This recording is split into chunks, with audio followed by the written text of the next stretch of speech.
장 1절 우리가 다 같이 읽겠습니다. 내가 범에 어린 양이 7인 중에 하나를 떼시는 때 그때 내가 들으니 네 생물 중에 하나가 우레 소리같이 말하되 오라 하기로.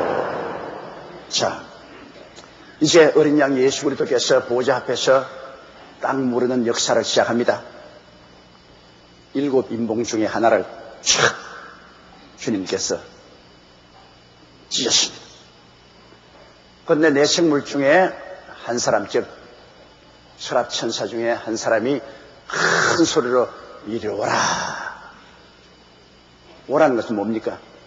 어떤 일이 지상에 일어날 것을 보여주는 것입니다. 환난 시작에서부터 시작해서 어떤 일이 일어날 것을 이제는 계시해 주는 것입니다. 2절요. 내가 이에 보니 흰 말이 있는데 그 탐자가 활을 가졌 면류관을 받고 나가서 이기고 또 이기리 하더라. 자, 이 흰 말을 탄 자가 누구냐? 많은 사람들이 쉽게 백마를 탔으니 이것은 예수님을 상징한다. 예수님이 그 말을 타고 이기고 이기려고 하는 장면이 7년 환난 초에 일어나기 때문에 7년 환난 초에는 굉장한 부흥이 일어날 것이다. 그런 말을 하는데 그 대단히 오해된 말씀입니다. 왜냐? 예수님은 보면은 이미 요한계시록 4장에 하늘 보좌에서 성도들의 예배를 받으시고 5장에 보면은 예수님이 땅 물을 일을 다 하시고 하늘에서 지금 인을 떼고 계신 예수님이 무슨 지상에서 백마를 타고 주님이 뛰어요. 그리고 이미 교회와 성령은 지상에 있지 않고 하늘에 올라가 있습니다. 성령의 7 등불도 보좌 앞에 있지 지상에 있지 않습니다. 교회가 하늘에 이미 올라갔고 성령이 하늘에 올라갔는데 이 땅에 거대한 부흥이 일어날 리가 만무한 것입니다. 거대한 부흥은 이 땅에 교회가 있고 성령이 이 땅 교회에 계실 동안에 그런 부흥이 일어난 것이지. 교회와 성령이 이미 하늘나라로 올라갔는데 이 땅에 거대한 부흥이 일어날 리도 만무한 것입니다. 그러므로 이 흰 말을 타고 활을 들고 이기고 또 이기려고 하는 분은 예수님이 아니신 것이 대단히 분명합니다. 왜냐하면 예수님은 지상에서 지금 복음 전도하는 것도 아니고 이미 주님께서는 천상에 계셔서 7인을 떼고 계십니다. 그리고 교회와 성령도 이미 천국에 가 있습니다. 그런데 백마를 탄 사람은 빈 활을 들고 계속 이기려고 하는데 예수님은 여러분 활을 들고 싸우지 않습니다. 예수님은 무슨 요사이 말하는 총이나 칼이나 기관총 들고 주님 싸우는 거 아닙니까? 예수님은 하나님이시라 입에서 나오는 금으로 싸우시지 주님께서 무슨 손에 활을 들고 뛰어요. 그렇기 때문에 이건 예수님이 아니시라는 것을 분명히 알 수 있습니다. 예수님은 그 입에서 이한 금이 나오니 그것으로 만국을 치겠다고 말씀하셨습니다. 그러면 또한 이게 예수님이 아니신 것은 요한계시록 19장 12절에 보면 예수님은 만왕의 왕 만주의 주로서 많은 면류관을 썼지. 이 백마 탄 자는 면류관 하나 딱 썼습니다. 그 한 나라의 왕이란 의미지요. 예수님은 만왕의 왕 만주의 주가 있기 때문에 많은 면류관을 썼어요. 그게 요한계시록 19장 12절에 이 땅에 강림하는 예수님 모습입니다. 많은 면류관하고 면류관 하나 딱 쓰냐고 천양계천. 그러므로 여기에 면류관 하나 딱 쓰고 백마를 타고 빈 활을 들고 뛰는 분은 예수님이 아니십니다. 그리고 이 사람은 또 여기 보니까 나가서 이기고 또 이기리 하더라 했는데 아직 이기지를 못하고 이기고 또 이기려고 하는데 예수님은 이기고 또 이기려고 하는 분이 아닙니다. 예수님은 이미 이긴 것입니다. 요한계시록 3장 21절에 이기는 그에게는 내가 내 보좌에 함께 앉게 하여 주기를 내가 이기고 아버지 보좌에 함께 앉은 것 같이 하려. 이미 예수님은 이기셔서 보좌에 앉아 계시는데 뭐 새삼스럽게 이기고 또 이기려고 뜁니까? 이분 예수님이 아니에요. 그러면 이 백마를 탄 자는 누구냐? 메시아를 가장한 적그리스도를 말하는 것입니다. 여러분 마귀도 광명한 천사로 가장한 것입니다. 그러므로 여기에 요한계시록 6장 1절에 7년 환란의 벽두에 나타나는 것은 적그리스도입니다. 7년 환란 동안에 여러분 무대에서 주 쇼를 하는 분이 적그리스도입니다. 예수님 아닙니다. 예수님은 이미 일을 다 마치셨고 하늘 보좌에 앉으신 거죠. 7년 환란의 벽두로부터 끝까지 쇼를 하는 것은 적그리스도인 것입니다. 이 적그리스도가 예수 그리스도를 가장하고 이 세상에 평화와 번영을 가져오는 메시아라고 거짓 주장을 하며 그는 백마의 면류관을 쓰고 활을 들고 뜁니다. 적그리스도가 유럽을 통합하고 세계를 정복하기 위해서 온 인류의 소망인 위대한 메시아적 지도자라는 것을 나타내기 위해서 그는 흰 말을 타고 면류관을 활을 들고 뛰는 것입니다.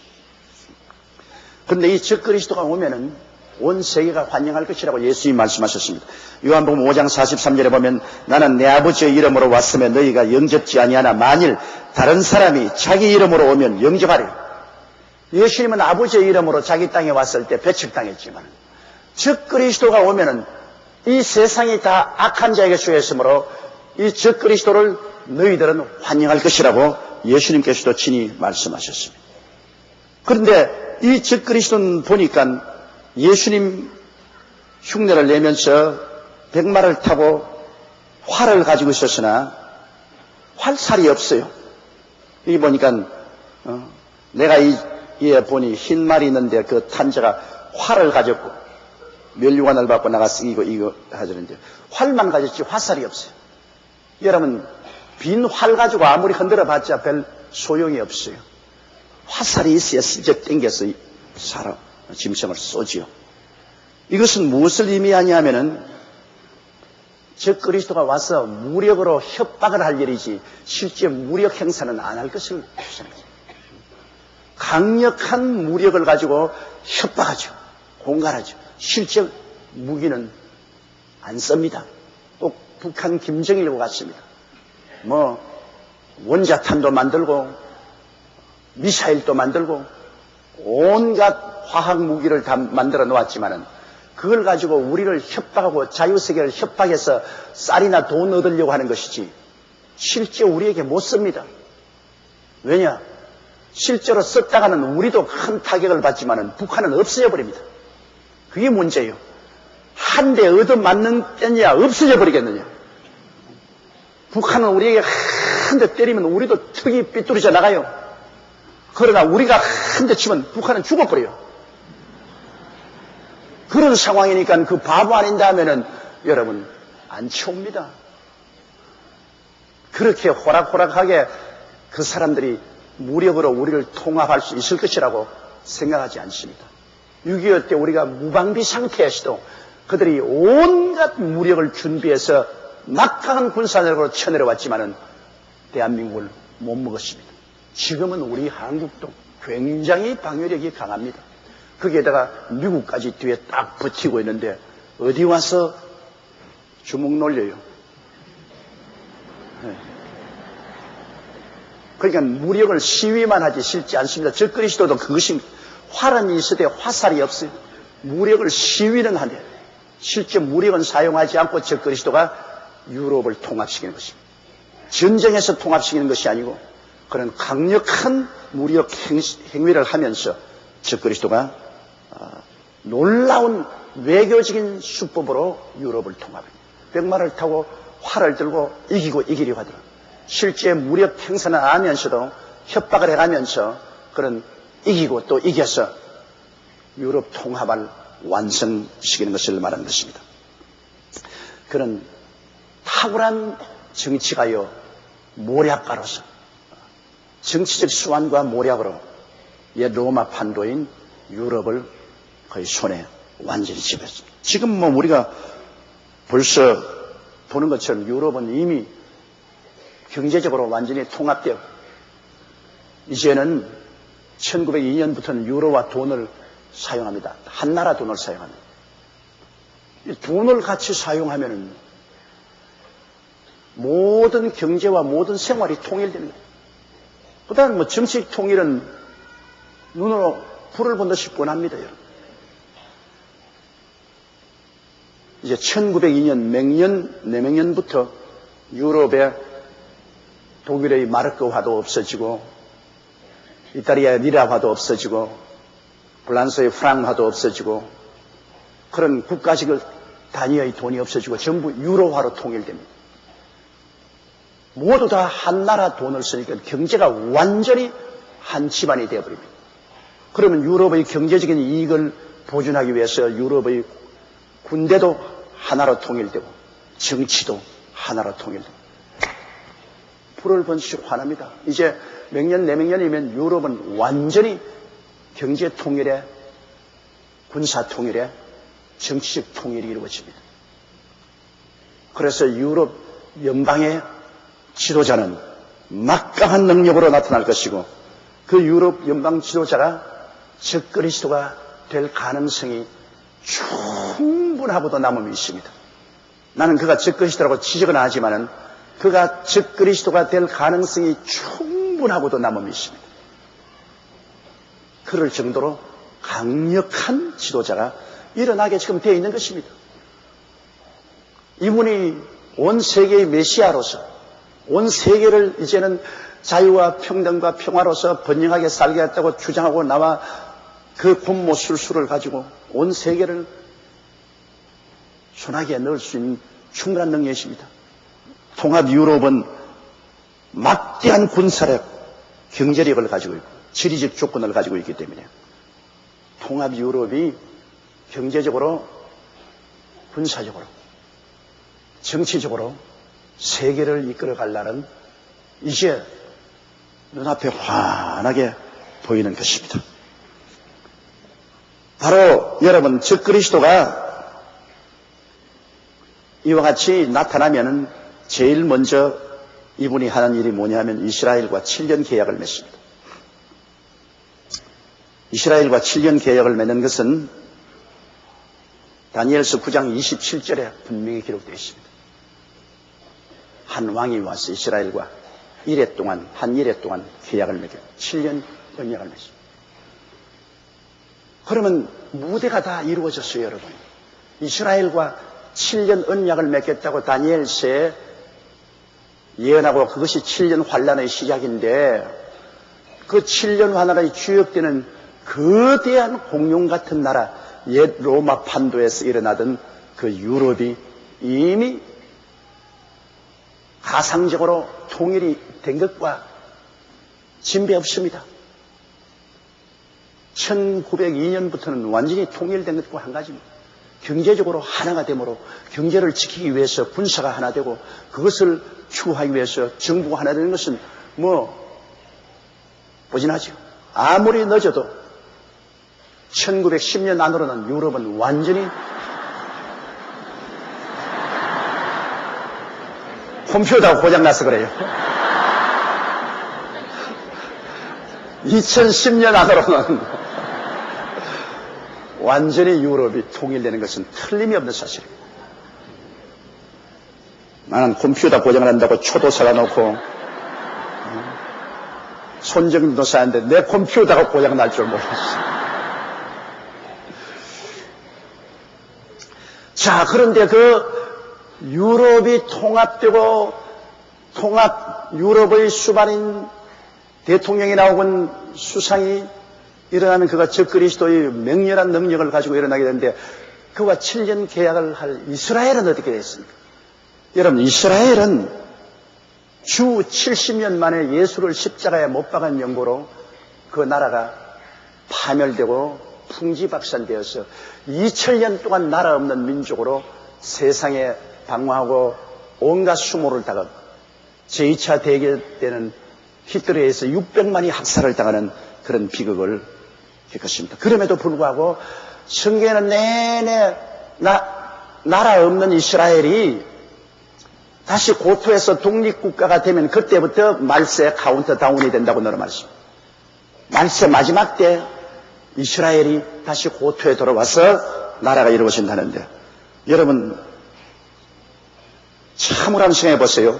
이스라엘이 고토를 회복한다는 것은 얼마나 어려운 일이냐 하면 주 1세기에 건국된 고구려의 만주 벌판을 우리가 회복하는 것과 같은 것입니다. 지금 여러분 고구려 땅이 오늘 북경으로부터 시작해서 저 몽고까지 고구려 땅인데 그 우리 거라고 깃발 두고 뛰어나간다고 통일 허락해 줄 사람이 있겠어요? 그 옛날에는 그 광활한 땅이 고구려 땅이었지만 지금은 그것이 우리가 중국과 몽고에 뺏긴 지가 아득한 옛날입니다. 그 역사에나 기록되어 있지 우리 실제로 못 점령해요. 이스라엘이 고토로 돈다는 것은 이와 똑같습니다. 그들이 나라를 잃어버린 지 2000년입니다. 2000년 전 조상 땅 내놓아라. 그 말이나 될 소리입니까? 그럼에도 불구하고 성경은 계속해서 마지막 때 이스라엘이 2000년 동안 잃어버린 그 고토에 돌아와서 나라를 세울 것이라고 했는데 하나님의 말씀이 인간적인 생각으로 계산해 보면 이루어질 것 같지가 않았는데도 불구하고 이루어졌어요. 그것이 1914년에부터 1918년까지 있었던 세계 제1차 대전입니다. 독일과 터키의 연합군과 영국하고 전쟁이 벌어졌습니다. 그때 팔레스타인은 터키의 점령하에 있었습니다. 그래 영국과 독일과 터키 연합군하고 전쟁이 붙었는데 참 전쟁을 할 동안에 양 상방 나라 모두 다 화약이 떨어졌어요. 서로 싸우다 보니까 대포와 탄환을 너무 써가 화약이 떨어졌어요. 그때는 화약을 수지에서 만들었어요. 나무 기름에서 만들었어요. 나무 이렇게 베면 그 송직 나오는 그거 가지고서 그 속에 아세톤이라는 화약 원료를 뽑아내가지고 화약을 만들었는데 도저히 전쟁이 화약을 만들었어요. 그 당시에 영국의 해군 장관이었던 윈스턴 처칠이 말했습니다. 영국에서 누구든지 수지에서 말고 화학적으로 화약을 많이 만들 수 있는 기술을 발견한 사람에게는 큰 국가적 상을 내리겠다 했는데 그때 만체스터 대학교의 화학 교수였던 와이만츠 박사가 옥수수를 발효시켜서 그 속에서 화학의 연료인 아세톤을 대량으로 생산하는 길을 열었어요. 그래서 그가 그냥 옥수수를 가지고 발효시켜서 아세톤을 많이 생산해서 막 영국 공장에서 총알을 막 대포탄을 포탄을 무한대로 만들어내니까 그 물량의 공세에 독일과 터키가 꼼짝 못했습니다. 그래서 영국의 알렌비 대장이 대군대를 거느리고 에집트를 통해서 시내 광야를 통해서 이스라엘로 진격에 들어갔습니다. 그때는 제일 처음 정찰기가 만들어져서 정찰 비행기가 떴는데 터키는 아직 비행기가 없었어요. 터키 군인들이 예루살렘 성을 지키고 있는데 영국 비행기가 요란 소리를 내고 와서 성위를 확 정찰하니까 터키 군인들이 기절 초풍을 했어요. 난평생 처음 보는 큰 새가 한 마리 날라와가지고서 막 예루살렘 성위를 막 시위를 하니까 막 터키 군인들이 아주 기절 초풍을 했어요. 근데 알렌비 대장은 아주 좋은 신자였습니다. 그래서 그는 감히 예루살렘 성성을 향해서 대포를 쏠 수가 없다. 그래서 그 성을 포위하고 계속해서 비행기 시위를 했습니다.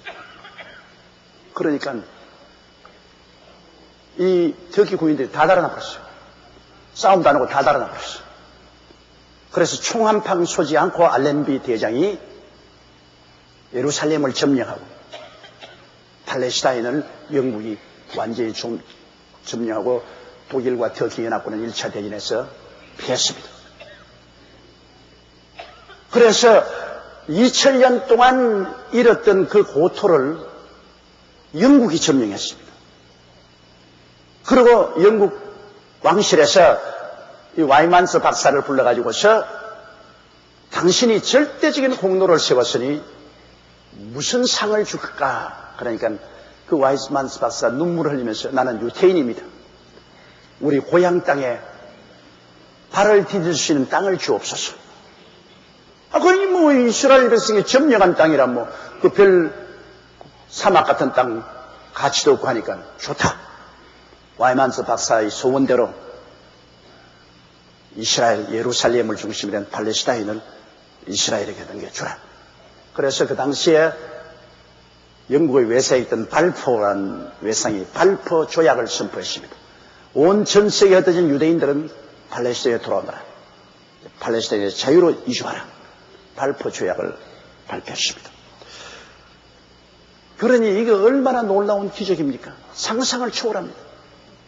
2000년 동안 어림없습니다. 이스라엘 힘으로는 돌아올 수 없는 게 모든 이스라엘 백성들이 다 외국에 흩어져 있죠. 그리고 이미 아랍이 점령한 지 2000년이 됐죠. 터키가 그곳을 점령한 지 300년이 됩니다. 누가 그걸 점령합니까? 1차 세계대전이라는 것이 일어났기 때문에 영국이 독일과 터키와 싸워서 예루살렘과 팔레스타인을 점령하고 또 와이만스 박사가 유대인으로서 화약을 발명해서 영국을 도와주었으므로 영국 왕실에서 상급으로 예루살렘과 팔레스타인을 유대인에게 돌려주고 있습니다.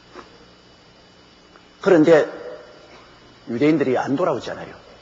2000년 동안 해외에 나가가지고서 거기서 뭐 뿌리를 내리고 잘 사는데요. 유대인들마다 잘 살잖아요. 가서 열심히 일을 했기 때문에 유대인들이 뭐 세계 경제는 다 잡고 있잖아요.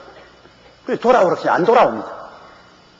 그래서 하나님이 세계 2차 대전 동안에 나치 독일을 통해서 유대인 박멸 운동을 했습니다.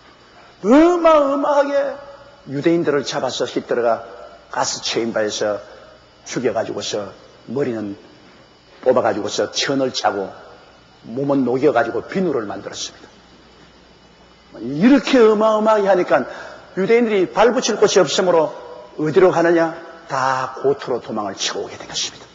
하나님이 무서운 채찍으로 때리니까 그들이 팔레스타인으로 모여와서 1948년 5월 15일 날 그들은 독립국으로 선포를 했습니다. 1948년 5월 15일. 그리고 그 와이만스 박사를 1948년 5월 17일 날 이스라엘은 초대 대통령으로 그를 추대한 것입니다. 그래서 하나님께서는 온 세계에 흩어져 있는 이스라엘을 고토로 모이게 해서 그때로부터 이스라엘이 고토로 들어오자 아랍은 이스라엘을 박멸하려고 했습니다. 박멸될 수 있어요. 그때 예루살렘에 들어온 이스라엘 수는 한 70만 정도도 안 됐어요. 그런데 그 70만 정도도 안 됐는데 그 당시에 아랍인들의 수는 3천만이었어요. 지금은 이스라엘이 한 300만 되는데 아랍의 수는 2억입니다. 거의 한 70만 들어오게 된 사람을 한 3천만 되는 아랍이 그냥 숨통을 죽여버리려고 했습니다. 그거는 인간적인 생각으로 하면 절대로 이스라엘이 독립 못합니다. 그 막대한 주변에 아랍은 무장이 잘 돼 있어요. 탱크도 있고 대포도 있고 총도 있고 훈련된 군인이었는데 이 이스라엘 백성은 2차 세계대전을 피해서 각국에서 오합지졸로 모였으니 말도 각각 다른 나라 말을 쓰고 그들은 대포도 없고 전차도 없습니다. 총도 없다고. 그런데 독립을 선포했으니까 뭐 아랍 한 3천만이 밑에는 애굽에서 위에는 시리아에서 옆에는 요르단에서 확 밀어제킵니다. 그건 뭐 틀림없이 죽는 겁니다. 그래서 독립을 선포한 이후 1947년 11월 27일부터 1949년까지 아랍연합군이 4개 전선에서 침공에 들어갔어요. 뭐 이스라엘은 그 전쟁에서 완전히 녹아지게 됐는데 나는 여기에서 참 놀라운 것은 하나님이 문을 열면 닫을 자가 없고 닫아놓으면 열 자가 없습니다. 하나님이 말세 이스라엘 백성을 고토로 돌아오겠다고 말씀하셨기 때문에 그 말씀은 이루어져야 되는 것입니다. 70명이 아니라 70만이 아니라 7만 명이 되어도 하나님이 같이 계시면 그 나라가 지켜지는 것입니다. 독립전쟁을 그 비화를 읽어보면 재밌습니다. 저 남쪽 네게브 사막을 통해서 애굽의 군인들이 탱크를 몰고 예루살렘을 향해서 진격해 올라옵니다. 그 이스라엘의 군인들은 무기가 없어요. 그래서 그 사람들은 뭘 했냐?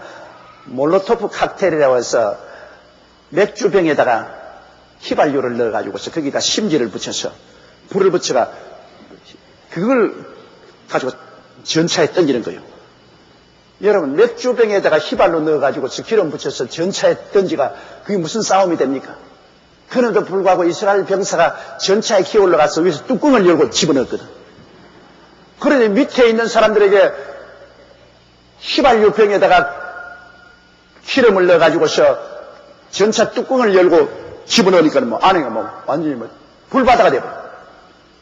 몇 개의 전차가 불바다가 되니까 애국 군인들에게 무슨 소문이 났냐면 이스라엘이 원자탄 수류탄을 가지고 있다. 미국이 도와줘가지고서 원자 수류탄을 가지고 있어서 이건 막 가면 다 죽는다. 이래가 애국의 전차 움직이지 않는 거예요. 전부 겁을 지어먹고 이스라엘이 원자 수류탄을 가지고 있다고 소문이 나가 움직이지 않는 거예요. 그게 못 올라와요. 그 소문도 하나님이 다 낸다고요. 소문도. 거의 뭐 애국 군인들이 막 완전히 이 상실해서 안 올라오죠. 전선이 교착되죠. 그런데 이제 시리아와 요르단군이 이스라엘을 쳐들어왔는데 이스라엘은 총이 없으니까 전부 부적쟁이를 들고 나왔어요. 그거를 총처럼 이렇게 전부 방어자를 만들어 놓고 그게 내놓고 움직이는 거예요. 그 멀리서 보면 총처럼 보이라고. 그리고 그 중간에 군데군데 사냥총을 가지고 있는 사람들이 사냥총을 쏘는 거예요. 그리고 사냥총을 빵빵 하는데 보면 총 같은 게 움직이는 건 많거든. 굉장히. 그래 놓고 싸우니 뭐 그게 싸움이다. 저쪽엔 대포가 있는데 대포를 내리 갈리고 뭐 기관총으로 막 쏘아지겠는데 여기는 사냥총 몇십 자리 가지고 쏘고서 부적갱이를 흔들고 있는데 뭐 그게 뭐 싸움이 되나. 그런데 하나님이 하신 일 보십시오. 뉴욕타임스도 그때 크게 기록된 사실입니다. 그 전선에 비가 내렸습니다. 비가 내려오니까 병사들이 그냥 천막에 있으니까 막 춥고 그런 데다가 하나님께서 시리아와 요르단 군과 이스라엘 군 사이에 벌떼들을 갖다 보냈죠. 벌이 막 구름대 같은 벌이 와가지고 그 중간에다가 이렇게 딱 진을 쳤습니다. 여러분 시골에서 안 자라본 사람은 벌이 얼마나 무서운지 몰라요. 나는 옛날에 소목일에 가가지고서 땅벌집 건드려 놓고 벌이 따라오면요 10리를 달아놔도 10리까지 따라옵니다. 새카맣게 따라와요. 우리 어릴 때 그냥 그 벌이 땅벌집을 막 땅 속에 막 벌이 집을 짓고 벌이 활활해요. 그러면 그 우리가 심술 부려서 그걸 갖다가 이 꼬챙이로 쑤시고 나무를 갖다가 그냥 불을 찔러가지고서 벌들을 태워 죽이고 그런 일을 했는데 그 섣불리 건드리면요 수만 마리 벌이 따라오는데 죽으라고 막 도망다 이게 따라와요. 그거 많이 따라서 그게 잡히면 죽어요. 우리 친구들도 벌에 쏘여서 죽었어요. 이게 한두 마리 아닙니다. 수천 마리가 붙어가 쏘니까 뭐 얼굴이 묵사발이 되는 거예요. 뭐 이렇게 부어가 온몸이 붓고 그 벌독에 걸려서 죽는데 저도 한 번은 그 벌이 흔들는데 막 벌이 막 날라 따라오기에 막 그러면 날 살리고 달아났는데 자꾸 따라오니까 안 돼가 할 수 없이 옆에는 막 물웅덩이로 뛰어들어갔다가 물웅덩이 속에 탁 들어가 보니까 벌떡이 오보니까 물에 들어가 버리고 없거든. 그래가 숨을 참고 있으니까 물 웅덩이 위에 벌이 날라다니더니만 없다 가자 하면서 다 가버리더라고요. 그래가 나는 살아났다. 이 벌 무섭습니다, 여러분. 가을에 우리 한국에도 보면은 벌초하러 갔다가 벌에 쏘여서 죽는 사람들의 소식이 가끔 신문에 나지 않아요? 이스라엘 진하고 시리아와 요르단 사이에 불들이 진을 쳤어요. 그것도 모르고 막 탱크를 몰고 대포를 쓰고 군인들에다가 막 벌이 내리붙어 쏘니까 싸움이 이스라엘 군인들하고 싸움이 아니라 벌하고 싸움이 벌었어요. 총도 내버리고 다 내버리고 막 벌하고 싸운다고 막 정신이 없어. 그리고 막 달아나고 벌이 따라가고 막. 이 벌에 쫓겨가지고서 이 사람들이 막 도망을 치고 비는 내리는 데가 벌에 쏘였으니 벌독이 올라가 모두 다 설사라가기 시작. 퉁퉁 붓고. 그래가 막 천막에 다 알아들어 누워있는 동안에 이스라엘 사람들이 건너가가지고서 그 탱크, 그 대포, 그 총을 다 몰고 왔습니다. 그럼 무기도 없는 이스라엘 백성이 막 갑자기 막 탱크가 막 굴러 들어오고 막 대포가 오고 말이지 총들이 전부 시리아와 요르단 그 빼앗아 왔습니다. 하나님이 벌을 보내가지고서 싸우겠다. 성경에 보면은 내가 왕벌을 보내어서 팔레스타인의 7족을 내어 쫓겠다고 말했습니다. 하나님이 역사하시면 도저히 상상하세요. 벌은 뭐 아무리 벌 보고 뭐 대포 쏘았자 그 벌이 꼼짝이나 합니까? 벌이 뭐 기관총 무서워합니까? 그러니까 이게 참 무서운 전쟁이에요.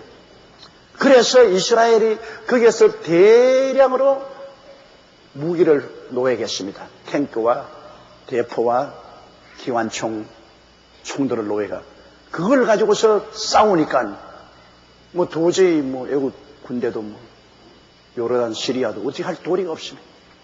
그래서 독립전쟁에 이스라엘이 이긴 겁니다.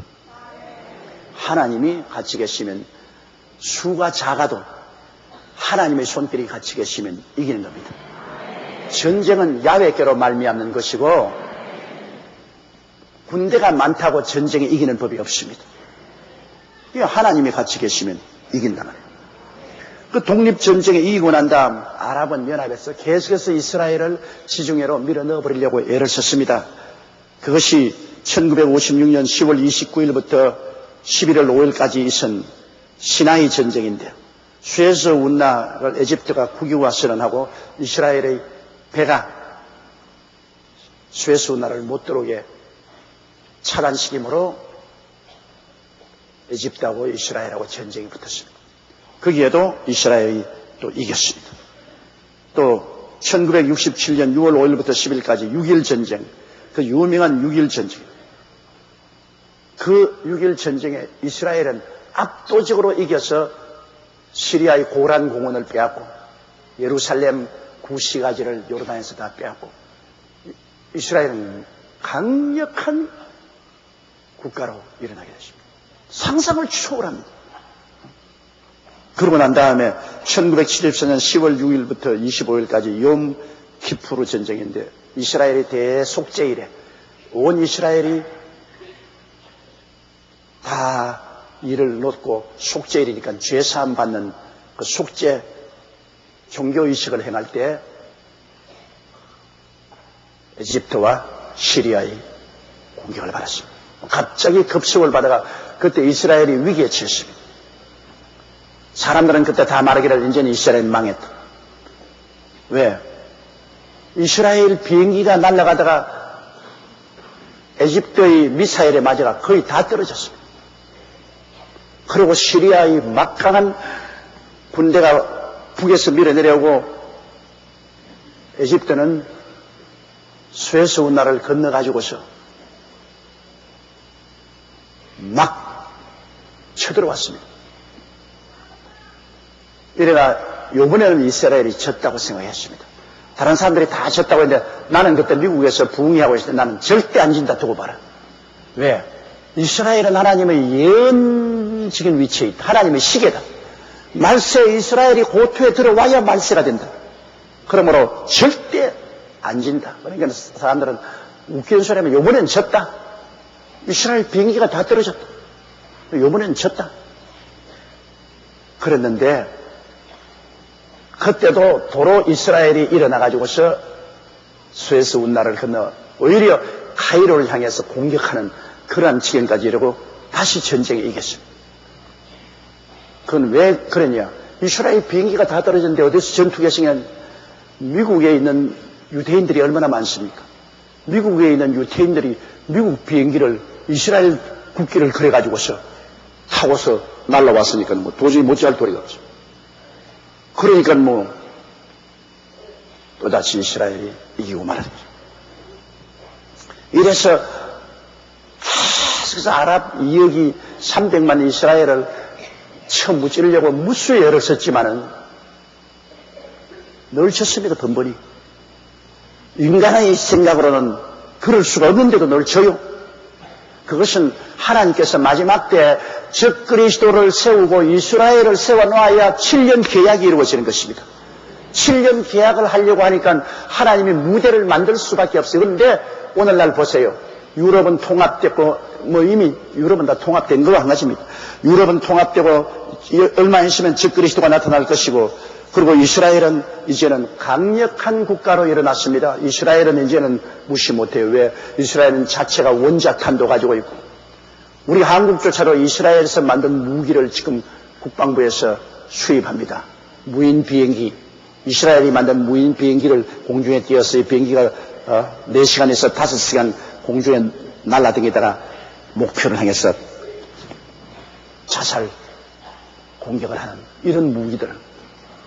그렇지 않으면 함대, 함미사일, 어마어마한 무기들을 이스라엘 기술진이 발명했어요. 그 우리 한국이 지금 그거 수입하고 있어요. 이러니까 이제는 마지막 때 하나님께서 예언하신 것이 다 이루어질 수 있는 무대가 이루어진 것입니다. 로마 판도에 세워진 지도자는 앞으로 왜 이스라엘하고 7년 계약을 맺느냐? 여러분, 이 지도자가 강력하게 유럽의 지도자로 일어나기 위해서는 전 세계 유대인의 경제적인 도움이 필요합니다. 미국의 경제력은 유대인이 다 잡고 있어요. 유대인 여러분 무시하고는 이 세상의 경제가 움직이지 않습니다. 그걸 알아야 돼요. 미국의 경제력이나 유럽의 경제력도 유대인이 다 잡고, 여러분 세계 어느 곳을 가십시오. 제일 잘 사는 지역에 가면 그건 유대인들이 다 점령하고 있습니다. 미국에도 제일 잘 사는 곳은 전부 유대인들이 있습니다. 유럽에도 그렇고 오스트라리아도 그렇고 제일 잘 사는 지역은 다 유대인들이 점령합니다. 그 막강한 유대인들의 경제력이 있어야 됩니다. 그 유대인 거역하고는 여러분 못 살아남습니다. 일본이 한번 큰 코 다쳤죠. 일본이 유럽에서 600만 유대인들이 학살됐다는 것은 거짓말이다. 지어낸 이야기다. 사실 그렇게 학살 안 당했다. 그거를 문해춘추라는 곳에 글을 적고 반유대 운동을 일으켰습니다. 그러자 뉴욕에 있는 유대인 연합체에서 일본을 때려라. 그래가 뭐 일본하고 수입을 하던 수입체가 일본 물건 수입 안 하지요. 은행들이, 유대인 은행들이 일본하고 교제 안 하죠. 일본 경제가 뭐 순식간에 꺾어버렸어요. 그렇게 승승장구하던 일본 경제가 뭐 불과 뭐 몇 달 내에 완전히 아주 풍지박산. 그래서 일본 정부와 문해춘추에서 공식으로 회개를 하고 용서해달라고 빌고 잘못했다고 발표를 했습니다. 그냥 유대인 경제를 여러분 무시하고 마음대로 못해요. 우리 대한민국도요, 이 유대인들을 무시하고는 우리 한국 경제가 못 뻗어나갑니다. 어떤 경제적인 운영을 하는 게 유대인들이 작정하고 난 다음에 한국에는 정권 시장에서 돈 다 뽑자 확 뽑아버리면 우리는 또 IMF에 또 떨어집니다. 왜? 거대한 경제를 운영하는 그 단체들이 유대인들입니다. 금융을 유대인이 잡고 있어요. 세계의 돈 보따리를 유대인이 잡고 있어요. 그 돈 보따리 풀었다가 닫았다가 하는 건 유대인이 하고 있습니다. 그러므로 우리가 유대인은 무시하면 안 돼요. 내가 옛날에 우리 김영삼 대통령이 계실 때도 내가 대통령에 그런 말 했습니다. 대통령, 유대인 무시하면 안 됩니다. 세계의 금융을 그 사람들이 잡고 있습니다. 그 사람들이 문을 닫으면 돈줄이 말라지고 그 사람들이 문을 열면 돈이 풍성풍성하게 들어옵니다. 그 유대인 단체에 대해서 깊이 관심을 가지고 이스라엘하고 좋은 유대를 가지십시오. 이스라엘과 좋은 유대를 가져서 이스라엘 대사관도 서울에 오게 하고 이스라엘하고 좋은 관계를 맺으라고 여러 번 권면을 했습니다. 그래서 그 당시 이스라엘의 수상도 서울로 초청을 하고 너야 또 그 중재를 했다고 이스라엘 수상이 나를 신라 호텔에 특별히 청해가지고 특별실에서 그 이스라엘 수상하고 환담도 하고 그때 수상이 내가 이스라엘로 오면은 크게 환영하겠다 해서 우리 성도 3,000명을 데리고 그때 간 이유도 그 수상 초청으로 했는데 가기 전에 그 수상이 암살당해 버리고 말한 것입니다. 그래가 우리가 3,000명을 이스라엘 데려가서 굉장히 고통을 당한 겁니다. 호텔도 모자라고 뭐 지표도 안 되고 뭐 여러 가지 어려움을 겪었는데 나는 그 수상이 살아있었으면 아주 그냥 어마어마한 환영을 받았을 것인데 그만 수상이 암살당함으로 우리 여의도 순복음교회 성도들만 고생을 쫄딱 했습니다만 우리 아무 사고 없이 갔다 오게 된 것을 하나님께 감사한 것입니다. 그래서 이 적그리스도는 유대인의 경제력이 필요합니다. 유럽이 지금 일어나고 있지만 강력한 경제적인 스포트가 필요하기 때문에 그는 이스라엘하고 악수를 하기를 원합니다. 그럼 전 세계는 유대인들이 금융이 밀어주니까. 또 이스라엘은 적그리스도의 연합체인 유럽 공동체 국가의 도움이 필요합니다. 왜? 이스라엘이 꿈에도 승원하는 것은 시온산, 예루살렘에 있는 시온산에 옛 솔로몬 성전을 복구하는 것입니다. 지금 거기에 아랍 사람들이 와서 이슬람의 성전을 지어 놓았습니다. 오마 성전이라고. 근데 아랍 사람들은 그게 3대 성전입니다. 메카하고 메디나하고 여기 예루살렘 3대 성전으로서 10억 이슬람이 정신적인 지주로 삼습니다. 거기에 보면 아무것도 없어요. 그 성전 안에는 바위가 하나 있는데 그 바위가 바로 아브라함이 이삭을 제물로 드린 데입니다. 그런데 이스라엘 백성들은 아브라함이 이삭을 제물로 드렸다고 하고 아랍 사람들은 아브라함이 이스마엘을 제물로 드렸다고 하고 이스마엘이 맏아들이다. 첩에서 낳지만 그래도 맏아들이다. 말하니까 이스마엘을 제물로 드린 곳이라고 그러고 이스라엘은 아니라 그것은 정치에서 난 이삭을 제물로 드렸다. 그렇게 주장을 합니다. 그러므로 유대인도 그것이 성지고 아랍도 그것이 성지입니다. 그런데 거기에 지금 만일 이스라엘이 그 성전을 헐고 이스라엘이 솔로몬 성전을 복구시키려고 하면은 10억 아랍하고 전쟁이 벌어집니다. 이건 어마어마한 무서운 전쟁이 벌어집니다. 도저히 이스라엘의 힘으로서는 그곳에 성전을 복구할 수 없어요. 그러나 이스라엘이 일념으로 수군하는 것은 강력한 유럽 연합국이 일어났습니다. 그 유럽 연합국의 백을 힘입어서 그곳에 성전을 짓기 위해서는 유럽 연합국의 백이 필요한 것입니다. 그런데 또 하나 희한한 것은 이제 유럽은 여러분 알다시피 공동시장의 형태를 넘어가지고서 경제동맹의 일종인 유럽 연합이 완전히 이루어졌는데 이제 아까 말한 것처럼 한 2010년 이내로 군사동맹, 정치동맹이 그래서 완전한 유럽이 하나가 될 것입니다만 지금 소련이 문제입니다. 소련이 여러분 보시다시피 경제개혁이 이루어지지 않고 나라 경제가 엉망이고 체첸 전쟁으로 말미암아 국내 전쟁으로 사기가 떨어지고 경제가 쑥밭이 돼 있고 그래서 소련은 무엇이 필요하냐? 아랍의 석유 재벌들이 그들을 도와주는 것이 절실히 필요합니다. 그리고 또 소련은 거의 다가 이슬람 교도들입니다. 그 소련의 그 위성국들 모두 다 그런 나라는 다 이슬람이다. 파키스탄, 아프가니스탄, 아제르바이잔, 이런 건 전부 다 이 무슬림입니다. 그러니까 소련 연방의 조금이 소련 정교회지 그 외에는 이슬람교가 굉장히 많아요. 그러므로 자동적으로 어렵지 않게 아랍하고 연합이 됩니다. 초록은 동색이니까. 그러니까 소련은 이제는 외롭게 혼자 있을 수가 없고 유럽의 강력한 경제 군사력, 미국의 강력한 경제 군사력을 대응해야 되겠는데 이제 소련은 힘이 없어요.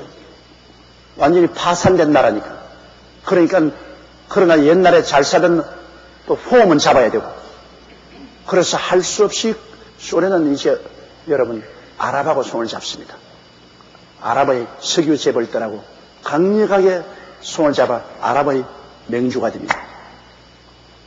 이래서 우리가 볼 것은 7년 환란, 3년 반 벽두에 일어날 것이 소련을 중심으로 하는 아랍과 유대와의 전쟁입니다. 처참한 전쟁이 일어납니다. 소련을 맹주로 해서 에스겔서 38장에 있는 말씀대로 소련이 아랍연합국과 합쳐서 이스라엘을 맹공해오고 그 뒤에 미국과 유럽 연방이 이스라엘을 강력히 밀어주고 하나님이 같이 하심으로 거기에서 소련이 완전히 박살되고 아랍연합이 완전히 무릎을 꿇어버리고 맙니다. 완전히 풍지박산이 되어버려요. 이스라엘이 성경에 예언한 대로 역사상 유례를 볼 수 없는 대승리를 얻게 됩니다.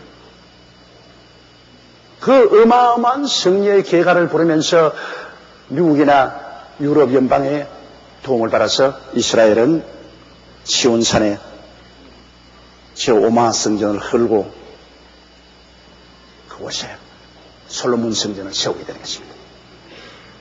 아름다운 솔로몬 성전을 세우고 13년 반이 지나고 난 다음 그곳에 적그리스도가 자기 우상을 세울 곳입니다. 세상이 흘러가는 것이 이렇게 흘러간다고요. 알겠지요? 역사가 흘러가는 방향이 다 있다고.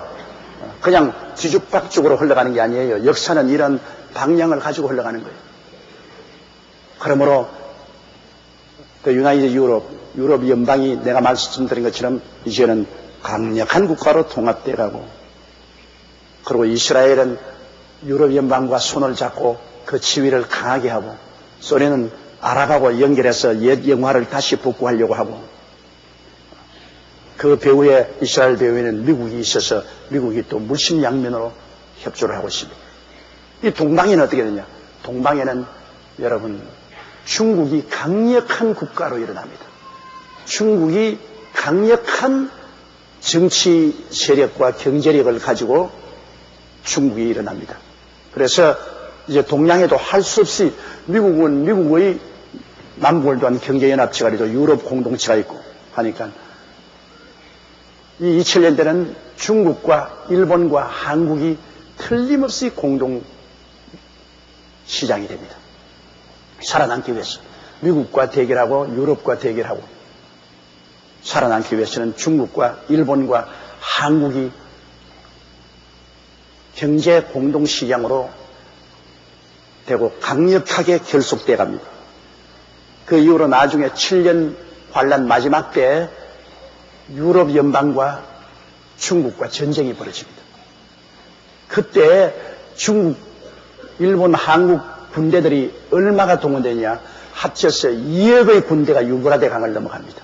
인류 역사상 2억의 군대가 넘어간 게 없어요. 막 유럽을 휩쓸어버리려고 우리 동방 군대, 중국과 일본과 한국 동반 군대가 2억의 군사를 가지고서 유브라데 강을 건너 유럽을 쳐들어가는데 어디서 만나느냐? 아마겟돈에서 만납니다. 이스라엘의 아마겟돈에서 유럽의 군대와 아시아 군대가 만나서 그곳에서 전쟁이 얼마나 치열하고 얼마나 많은 사람이 죽든지 피가 이 목에까지 차도록 흐르게 했습니다. 2억의 군대가 유럽의 적그리스도 군대와 같이 싸웠으니 그 싸움은 말로 다르죠. 그 싸움의 한가운데 7년 혼인잔치를 마친 우리 주 예수 그리스도께서 하늘 군대를 거느리고 흰새 앞으로 입고 지상에 강림하는 것입니다. 강림하셔서 주님께서 적그리스도와 그리고 거짓 선지자를 잡아 불과 유황으로 타는 못에 던져버립니다. 마귀를 잡아 1000년 동안 무지경에 가둬버리고 666 적그리스도의 표를 받은 모든 사람들을 입에서 나오는 검으로 다 죽여버리고 그리고 남은 유대인 야고보의 후손들 이스라엘을 주님께서 다시 세워서 천년왕국이 이루어지는 것입니다. 그러한 역사의 흐름이 전개될 것입니다. 이러므로 우리가 이 성경을 자세히 읽어보면 역사의 앞날을 내다볼 수가 있습니다. 오늘 여러분이 제가 강의한 것만 자세히 듣고 있으면 앞으로 일어나고 있는 역사적인 움직임을 그렇구나, 그러면 그렇지 여러분 예언할 수 있어요. 이제 강력한 유럽 연방이 일어나고 이스라엘이 유럽 연방과 7년 계약을 맺을 때는 그 전후를 해서 기름 준비한 5처녀인 성도들은 갑니다. 기름 준비한 못한 사람은 남아있어요. 이 땅에 남아있어요. 기름 준비한 사람들은 주께서 호령과 천사장의 고함과 하나님의 나팔로 친히 하늘로 쫓아 강림하시느니 주 안에서 죽은 자들이 먼저 일어나고 우리가 다 변화되어 공중으로 올라가서 주를 영접한다. 주님의 공중재림입니다. 지상재림이 아니고. 지상재림은 7년 환란이 끝나고 난 다음에 지상재림입니다. 그 주님의 호령도 영적인 호령이고 천사장의 고함도 영적인 고함이고 하나님의 나팔도 영적 나팔이기 때문에 성령이 충만한 사람만 들리지 성령이 충만한 사람은 못 들어요. 그러므로 10처녀 중에 우리 기독교 신자들 중에 반은 올라가고 반은 남는 겁니다. 그 남은 사람들이 주일날 교회니까 주일날 교인이 반이 없어요. 와, 이거 다 놀러 갔구나, 휴가 갔구나. 주일날 이렇게 교회에 출석 안 하고 놀러 가는 법이 어디 있냐? 놀러 가기는 못 놀러 가, 하늘로 올라가 버렸지. 그러므로 그런 날이 여러분 곧 다가오는 것입니다. 7년 환란 일기 전에 우리들은 그 전후해서 교회는 하늘나라로 올라가는 날. 다는 올라가지 않습니다. 자꾸 성도들 중에 환란을 통한다고 하는데 그것도 맞았어요. 교회의 반은 올라가고 반은 남습니다. 10처녀 중에 5처녀는 올라가고 5처녀는 남았지 않습니까? 남아서 나중에 순교자로 올라오는 그런 장면이 벌어지게 되는 것입니다. 자, 그러면 3절 다 같이 읽습니다. 둘째 인을 깨실 때 내가 들으니 둘째 생물이 말하되 오라 하더니 4절요. 이에 붉은 다른 말이 나오더라. 그 탄자가 허락을 받아 땅에서 화평을 지하여 버리며 서로 죽이게 하고 또 큰 칼을 받았더라. 자, 둘째 인을 깨니까 붉은 말은 붉은 것은 피 아닙니까? 그거는 큰 전쟁을 의미하지 않습니다. 점시 내가 말한 것처럼 이스라엘이 시온산에 솔로몬 성전을 세우려고 하면 아랍하고 싸워야 됩니다. 그 전쟁을 말하는 것입니다. 에스겔서 37장 30